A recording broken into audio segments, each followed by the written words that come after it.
with common values, common principles. And for Australia's history, its entire settled history, that has essentially been the Judeo-Christian tradition, everything that flows from that. That, of course, is being challenged principally by this new woke narrative, if I can call it that, which is a completely different set of values altogether. But many of us feel that we need to revisit this and really see what is the core to our civic society. I'm glad to say that Warwick Marsh joins me on the line from Wollongong. Warwick is one of the joint originators of a document called the Canberra Declaration, which seeks to reassert the Judeo-Christian principles at the centre of our society. It's been signed by more than 90,000 people. And he joins me now from Wollongong. Warwick, welcome to Reality Bites. They tell me your nickname is God's Donkey from Wollongong. Is that right? Well, it's better than a 1,000-word bio, Nick, and you've got a pretty long bio yourself. You've done a lot of things, been around a bit, so sometimes it's better not to bore people, you know what I'm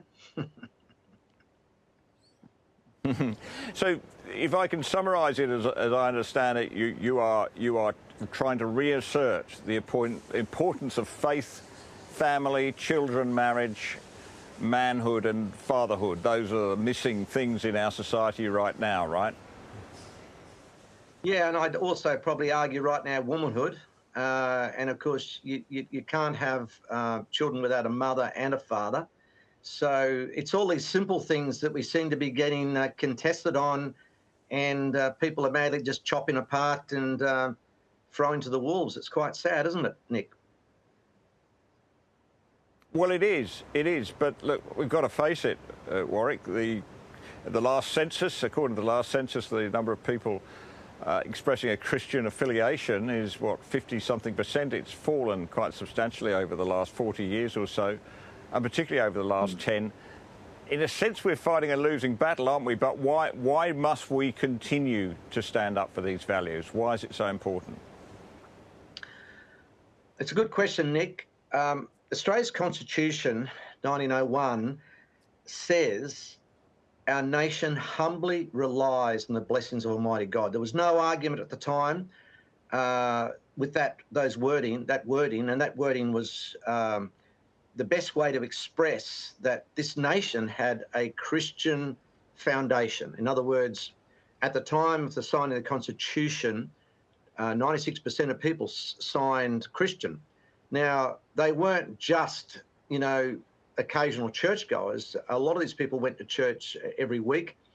And you can sort of understand that, Nick, by if you go to Gallipoli in 1915, when they had a chapel service on the hills at Gallipoli with 5,000 men or 10,000 men in attendance, they didn't have to pass out song sheets or hymn books because all the men knew all the hymns word for word. And so we have this incredible heritage of faith in our nation. Thank God for the Methodists, thank God for the Salvation Army, and of course, thank God for the Catholics and Anglicans too. But we have this deep Christian heritage in our nation, which unfortunately has been knocked about a lot. And I would argue with our dear friends at the government censors are actually keep twisting the questions all the time to keep reducing that number. So the real number is a little bit higher than what they say, but I would agree with you. Sadly, it's dropping markedly, and we are losing our way. And yes, cultural Marxism, i.e. wokeness, whatever you want to call it, is certainly eating away at the faith that has been our history and been our founding of our success, because faith produces integrity, and integrity produces humility and also prosperity. And once you take integrity out of the system, when you take values out of the system, you have a free-for-all, and you have a sort of every man for himself, quite literally. And we're losing our way, both politically and in our families. Our families are disintegrating. And we need to go back to those tried and tested values which come from Jesus Christ.